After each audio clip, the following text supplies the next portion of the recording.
The death toll after that shocking blast in Beirut has now risen to at least 175 people, with 5,000 or more injured and scores unaccounted for.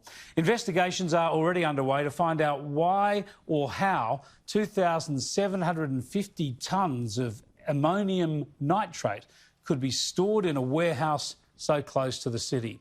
The fallout is being described as a national catastrophe in a country that spent decades battling wars, internal conflict, terrorist attacks, corruption, and all the economic and social chaos flowing from these. The people of Lebanon are showing stoicism in the face of yet another disaster. And of course, tens of thousands of Australian families have strong connections to the country, so the trauma hits home here directly, with at least one Australian killed in this catastrophe. But have a look at the horrible, divisive conspiracy theory, the knee-jerk anti-Israel blame game that went to air unchallenged on Channel 10's The Project last night. People are more likely to believe that this was an attack, a military attack, possibly by Israel, who knows, than an accident. Is that just because of a general culture of suspicion of government, for example, and of the geopolitics of the region, or do they have kind of more specific reasons for doubting that explanation in this case? Well, I mean, obviously there's a historical aspect here that cannot be ignored. You know, Lebanon and Israel are never in good terms, and so there's always this tension going on, and people are always expecting something like this to happen.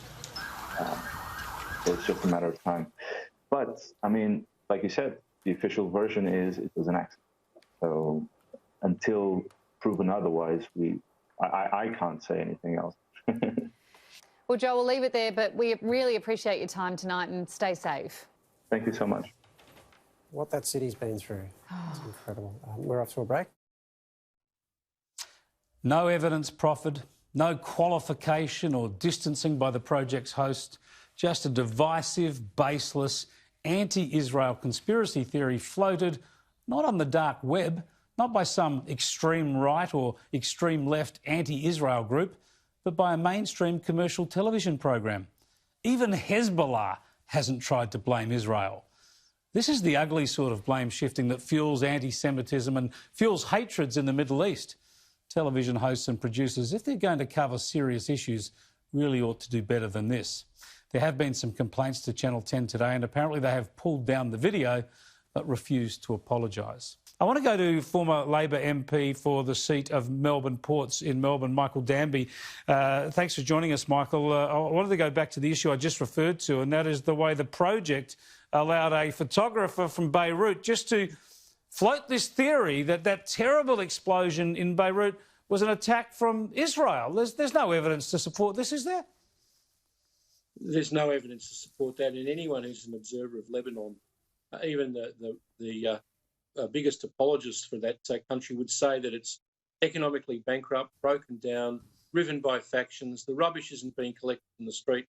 It's a failed state, and to blame a country which offered it medical and health assistance after this disaster, it's just unfounded. It would seem to be, Waleed, as he's entitled to, has been a strong critic of Israel in the past. It seems to be getting someone who's a bit of a flake to say something out of his mouth that you're not prepared to say yourself. Well, the point here is that whatever view came out of that interview in Beirut, you know it's the sort of thing that'll get said in the Middle East. You know it's inflammatory. It's inflammatory to people here.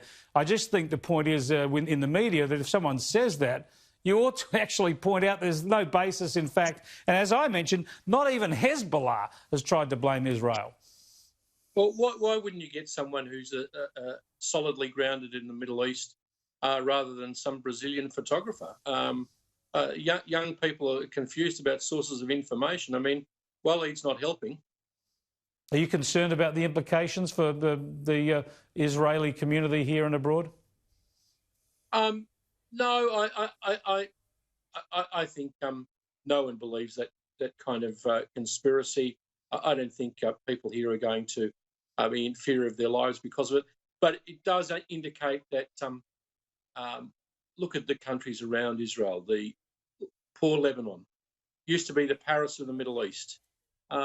People can't even get their money out of banks. It's a country that's a franchise of Iran.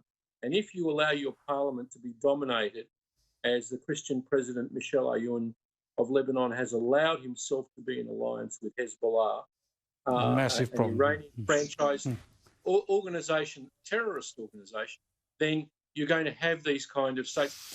And it's only going to be worse. It's only going to be worse now in the wake of this horrible explosion. Thanks so much for joining us, Michael. I appreciate it.